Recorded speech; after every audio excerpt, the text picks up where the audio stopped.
સિંદૂરથી પાકિસ્તાન ફફડાટમાં જોવા મળી રહ્યું છે। પાકિસ્તાનમાં ફફડાટ ફેલાયો છે।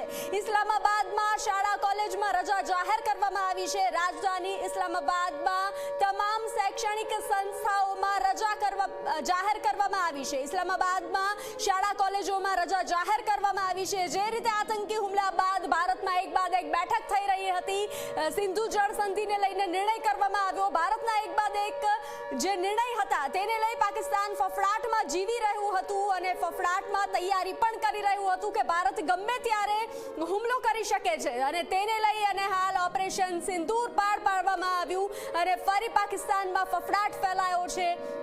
ઓપરેશન સિંદૂરથી પાકિસ્તાન ફફડાટમાં છે। ઇસ્લામાબાદમાં શાળા કોલેજમાં રજા જાહેર કરવામાં આવી છે।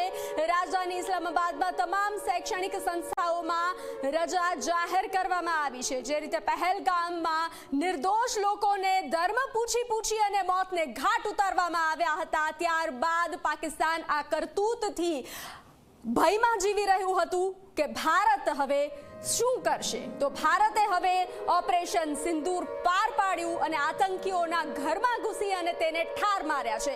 આતંકીઓના અનેક અડ્ડાને ધ્વસ્ત કરવામાં આવ્યા છે। તો ભારતે